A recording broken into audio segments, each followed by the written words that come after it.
Bonjour, je vous propose un exposé sur l'histoire du calcul des probabilités et surtout leur première application à l'étude d'une maladie, à ce qu'on appellera plus tard l'épidémiologie. Alors l'histoire des probabilités, ça commence il y a longtemps, il y a d'anciennes traces de calcul, mais ça prend son essor avec la bourgeoisie quand le commerce, notamment le commerce au long cours, arrive au premier plan et que les aléas des affaires de la bourgeoisie deviennent une préoccupation pour beaucoup de monde. Alors là, j'ai des images de commerce au long cours qui évoquent le commerce au long cours, mais il y a beaucoup plus terre à terre. Le problème des rentes viagères, par exemple. Euh, on obtient un bien, un capital, un bien immobilier, quelque chose immédiatement ou à terme, en échange d'une rente qu'on verse à la personne qui cède son bien. Et cette rente, on la verse jusqu'au décès du bénéficiaire.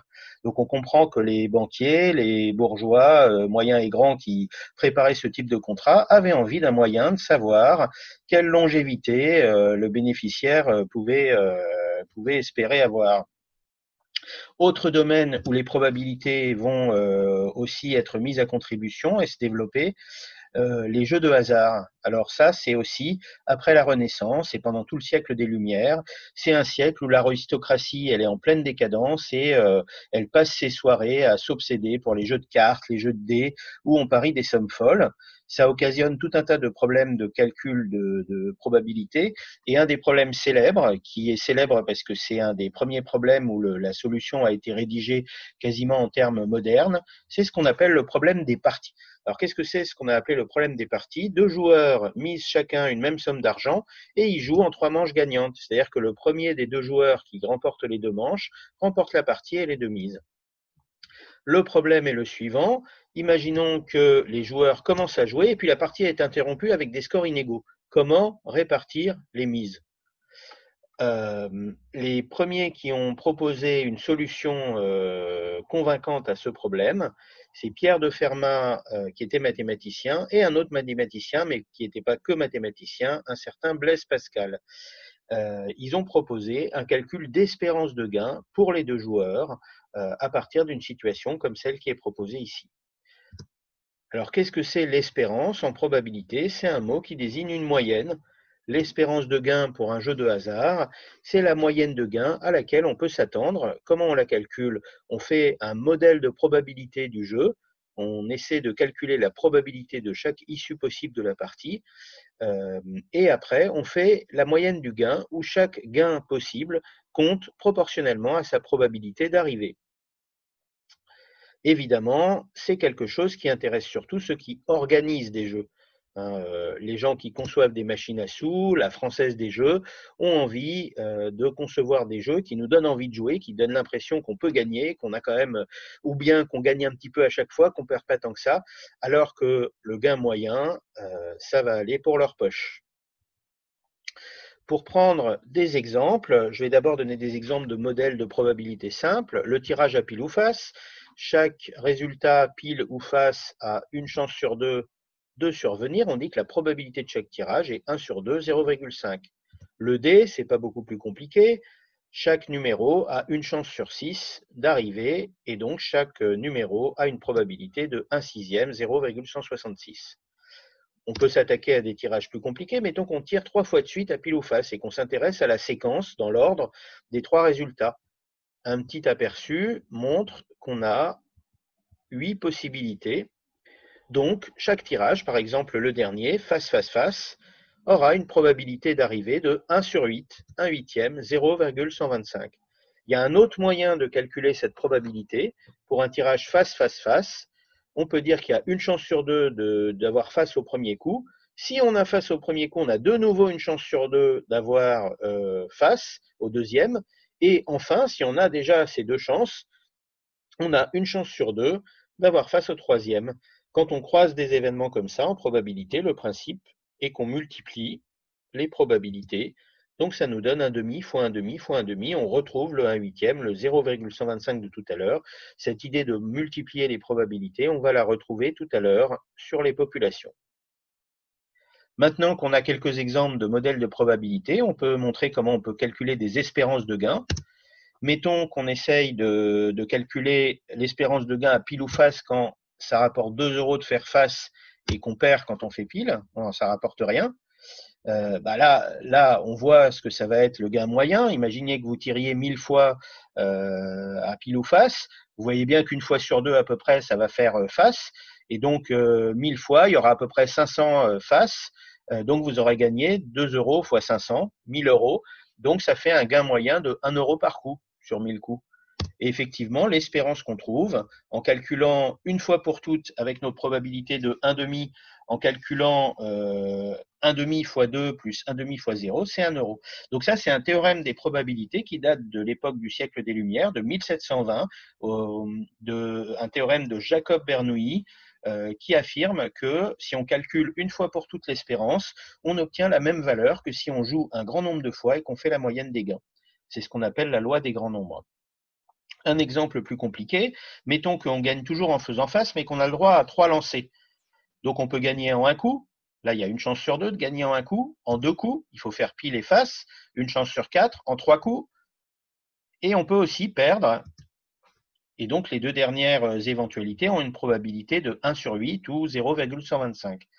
Si le gain est toujours de 2 euros chaque fois qu'on fait face, la moyenne de gain, ou l'espérance, se calcule par la méthode que j'ai dite et donne 1,75 €, ce qui se comprend. Si on joue un grand nombre de fois, on aura gagné 2 euros à chaque coup, sauf éventuellement un cas sur 8 en moyenne, puisqu'il y a une probabilité de 1 huitième de faire 3 fois de suite pile. Et donc, un cas sur 8 s'enlève d'un gain de 2 euros à chaque fois. Et 1 huitième de 2 euros, c'est 0,25. Ça fait bien 2 moins 0,25, 1,75 €. Si votre gain il est différencié, 3 euros si vous faites en un coup, vous gagnez en un coup, 2 euros si vous gagnez en deux coups, 1 euro si vous gagnez en trois coups. L'espérance, par la même formule de calcul, va nous donner 2,125 €. Donc c'est un résultat qu'on retrouve par le calcul et qui nous ramène à ce que je disais tout à l'heure sur les machines à sous ou sur la Française des jeux. Imaginez un casino qui vous propose un jeu comme ça à 2,20 € la partie. La partie coûte 2,20 €, beaucoup de gens auront envie de jouer parce qu'on peut gagner 3 euros. Et puis, si on ne gagne pas, la perte est limitée, ou perdre beaucoup, perdre toute sa mise de 2,20 €, ça semble un peu lointain. Et donc, un jeu comme ça, bien calculé, peut donner envie à beaucoup de gens de jouer, alors qu'en fait, le gain moyen, que vous estimez d'avance par l'espérance, il est tout à fait positif pour l'organisateur et c'est lui qui rafle peu à peu beaucoup plus sur un grand nombre de joueurs et une grande durée. Alors, ce que j'ai raconté sur les jeux de hasard, c'était pour camper le décor un peu, mais les probabilités, ça va très vite s'appliquer aussi au calcul sur les populations. Et dès cette époque-là, dès les années 1700 à peu près, on va avoir des calculs qui se rapprochent de la notion moderne d'espérance de vie. Alors, qu'est-ce que c'est l'espérance de vie? C'est l'âge, la longévité moyenne pour, par exemple, l'espérance de vie en 2019, mettons, c'est la longévité moyenne qu'aurait une génération qui vivrait avec les conditions de mortalité de 2019.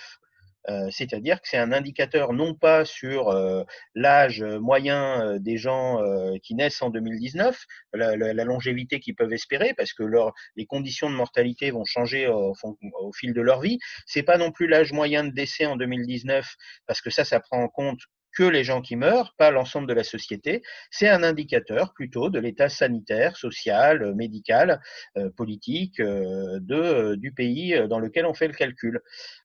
Donc c'est comme ça qu'on la calcule.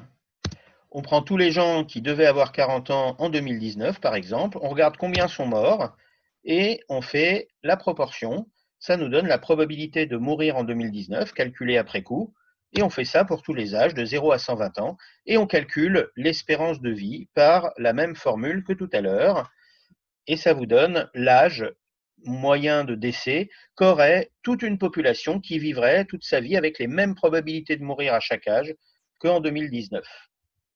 Alors le premier à avoir fait un calcul qui se rapproche de ça, qui n'est pas donc un âge moyen de décès à une année donnée, mais qui est essayer d'étudier une même génération et de voir sa longévité moyenne, c'est le savant anglais Edmund Halley, qui est célèbre pour avoir prouvé que les comètes étaient des corps en orbite périodique autour du Soleil, pour avoir étudié toutes les observations passées de comètes et avoir prévu, par exemple, le retour, 15 ans après sa mort, d'une comète qui est maintenant célèbre sous son nom. Donc, Halley, il a voulu étudier la longévité moyenne d'une même classe d'âge, et pour ça, il a été prendre les registres de naissance et de décès de la ville de Bray-le-Haut. C'est la ville qu'il avait trouvée en Europe, où les archives étaient accessibles et où il y avait le moins de mouvement, le moins d'émigration et d'immigration dans le siècle qui précédait.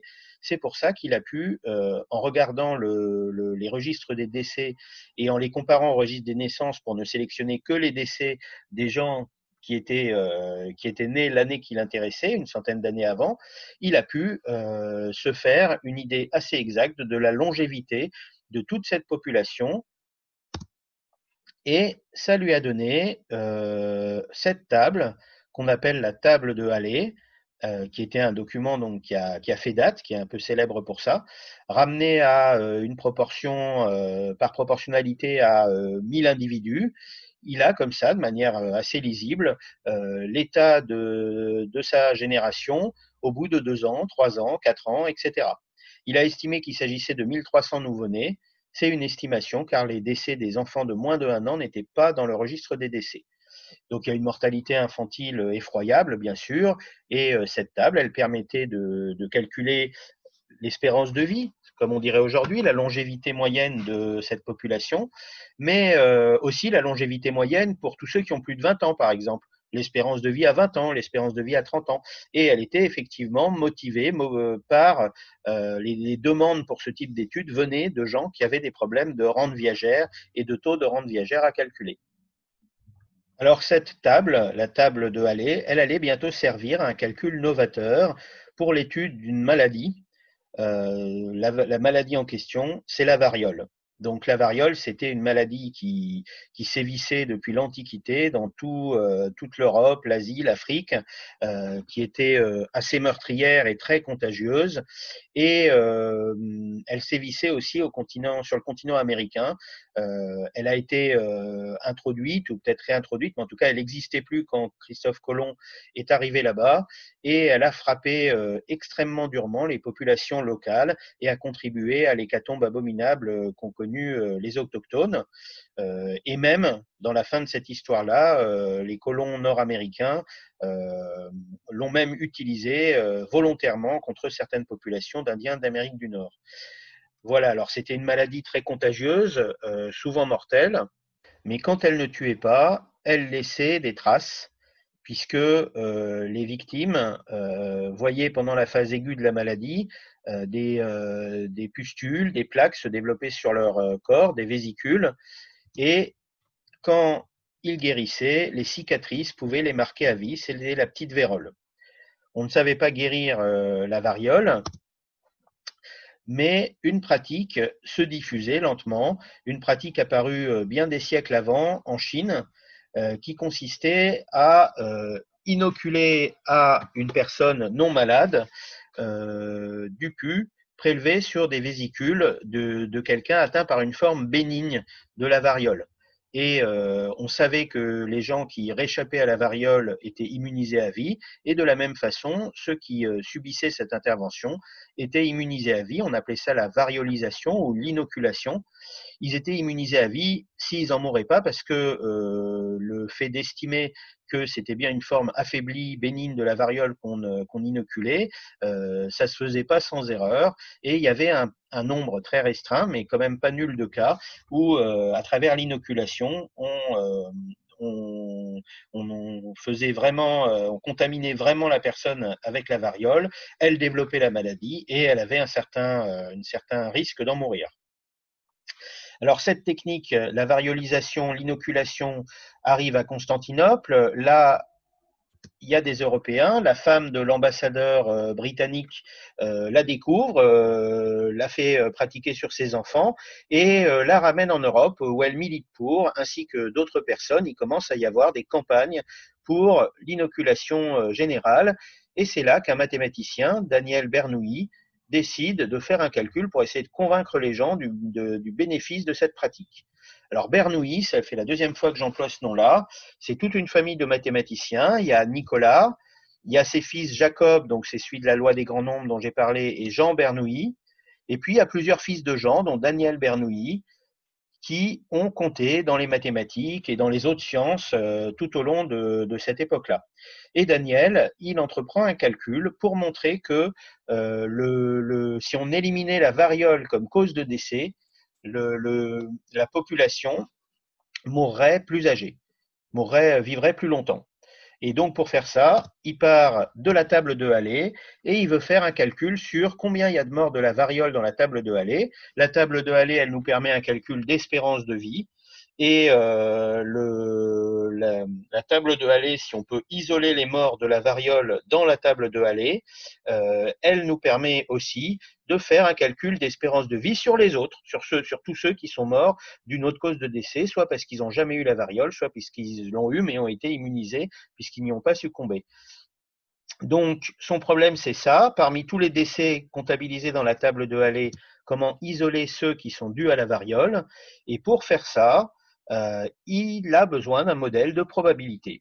Il faut savoir, parce qu'il n'y a pas de registre du tout qui peuvent lui faire faire un travail d'historien, donc il faut faire un travail de calcul. Quel était le pourcentage de risque chaque année pour chaque individu d'avoir la variole? Et du coup, combien parmi la table de Halley sont morts à cause de la variole? À combien on peut estimer ça?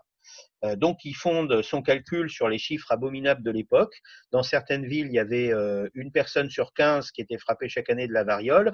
Dans d'autres, ça montait jusqu'à 1 sur 4 pour certaines années très épidémiques.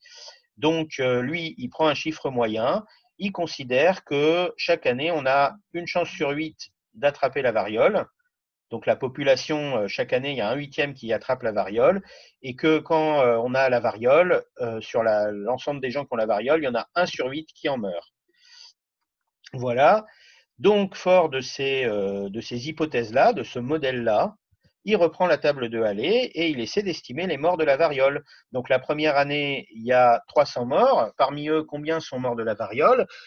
Sur 1300 nouveau-nés, il y en a 1 sur 8, c'est-à-dire à peu près 160, qui ont dû avoir la variole, et 1 sur 8 des 160, c'est-à-dire environ 20, qui ont dû en mourir. Sauf qu'on ne peut pas se contenter de ce calcul-là, parce que, évidemment, l'an d'après, il y aura toujours un risque de décès de 1 sur 64 de la variole, mais seulement sur les gens qui ne sont pas immunisés. Les gens qui sont immunisés, eux, n'ont plus de risque de décès. Donc, reprenons le total de cette population. La première année, il y en a 20 qui meurent de la variole, mais j'ai dit qu'il y en avait à peu près 160 qui devaient la rencontrer, développer la maladie. Il y en a donc 140 d'immunisés. Et c'est là où il va faire un calcul de produit de probabilité, où il va essayer pour estimer combien de gens vont être immunisés mais mourir à cause d'autres causes de décès. Donc il y a une certaine probabilité de mourir sur l'ensemble des 1280 qui ne sont pas morts de la variole, et combien vont survivre. Et ça lui donne, tout calcul fait, une répartition comme ça, avec à peu près 11% d'immunisés n'étant pas morts de la variole, et donc sur 1000 survivants, 110 immunisés et 890 autres. Et il continue son calcul année après année, et il aboutit à un moyen d'isoler dans toute la table de Halley les morts de la variole. Donc, il a isolé les morts de la variole dans la table de Halley. Ça lui donne son calcul d'espérance de vie. Et l'espérance de vie, toute cause de décès confondue, donc de toute la population, c'est 26 ans et 7 mois. C'est assez faible par rapport aux chiffres qu'on connaît aujourd'hui. La mortalité infantile y compte pour beaucoup, bien sûr. Et l'espérance de vie sans variole, qui trouve, c'est 29 ans et 9 mois. Si personne meurt de la variole, la longévité moyenne, elle s'allonge de 3 ans et 2 mois. Alors, Bernoulli, c'est un gars honnête, donc il milite pour l'inoculation, mais il ne veut pas qu'on lui dise tu négliges le risque. Donc, il refait un calcul en tenant compte, imaginons qu'on inocule, qu'on fasse l'inoculation à toute la population, le petit risque dont j'ai parlé, combien de gens ça toucherait, parce que les gens qui mourraient tout de suite, on inocule à tout le monde, donc il y a des gens de 10 ans, 40 ans, 20 ans, etc., qui vont mourir, une petite proportion. Il estime ce risque à 1 sur 200, il refait le calcul d'espérance de vie, et il trouve une espérance de vie de 29 ans et 7 mois 29 ans et 7 mois, donc 3 ans par rapport à 26 ans et 7 mois, 3 ans d'allongement de l'espérance de vie si on fait l'inoculation à tout le monde. Alors, est-ce que ça a convaincu son calcul? Ben non, ça n'a pas convaincu. Il y a eu des détracteurs, y compris des scientifiques. Bernoulli a été violemment attaqué par un encyclopédiste et mathématicien qui s'appelle Jean d'Alembert. Et du coup, il y a eu des controverses scientifiques, mais en fait, derrière les objections qu'on lui faisait, on lui disait que le risque était mal calculé, etc. Mais c'était plutôt un argument psychologique qu'il y avait derrière. C'est que, évidemment, quand vous dites à quelqu'un ma pratique, elle va te préserver d'attraper la variole que tu aurais peut-être pu attraper avec un certain risque dans 2 ans, dans 3 ans, dans 5 ans, mais ma pratique, elle peut te tuer avec un risque de 1 sur 200, bah, le risque n'a pas le même poids quand il est immédiat que quand il est lointain. Donc, ça a motivé tout un tas de discussions. Certains voulaient même interdire la pratique. Il y a eu des débats dans tous les niveaux de discussion, dans les académies, les universités. Pour la petite histoire, je dirais que Louis XV est mort de la variole. Les Bourbons, c'était des rois qui étaient très très opposés à l'inoculation à la cour. Voilà, la famille était très opposée. Et Louis XV est mort dans une agonie douloureuse. Et du coup, Louis XVI, son petit-fils, qui était un opposant farouche à l'inoculation la veille, se l'est appliqué à lui-même à la surprise générale. Cela dit, ce n'est pas le calcul de Bernoulli qui a convaincu. 40 ans après, à peu près, Jenner diffuse une autre pratique qui est la vaccination.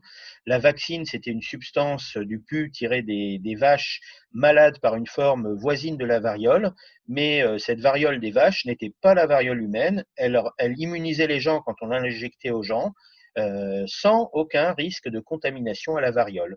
Donc ça, c'était une pratique qui, du point de vue de ai-je un risque d'attraper la variole, était 100% sûre. Jenner, il développe ça à partir de 1799. Du coup, le travail de Bernoulli, c'est pas lui qui convainc la population et les pouvoirs publics, mais son intérêt, c'est qu'il a montré comment faire les calculs. Il a montré comment, sur une maladie dont on peut prévoir des paramètres, le nombre de chances qu'on a de tomber malade, etc., comment on allait pouvoir calculer l'évolution de cette maladie avec le temps, le nombre de cas au bout d'une durée déterminée, etc., etc. Pour résumer un peu les calculs que j'ai expliqués tout à l'heure, imaginez de nouveau une maladie qui frappe en moyenne une personne sur 8 chaque année, vous pouvez calculer au bout d'un certain temps quelle proportion de la population totale elle aura frappé. Au bout d'un an, elle aura frappé 1/8 des gens, mais elle aura laissé sain 7/8 des gens. Au bout de 2 ans, les gens frappés sera le 1/8 de la première année plus 1/8 des 7/8. Là, ça commence à être compliqué à écrire.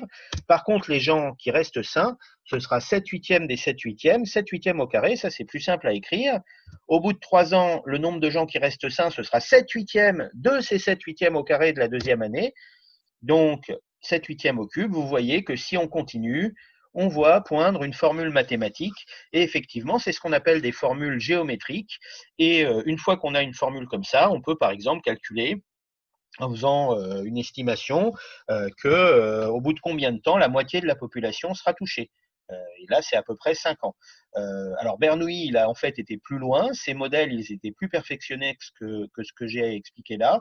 Il supposait un temps continu. Il essayait de prendre en compte le fait que les contaminations, l'évolution du nombre de cas, c'était tout au long de l'année. Et il obtenait des formules exponentielles et non géométriques.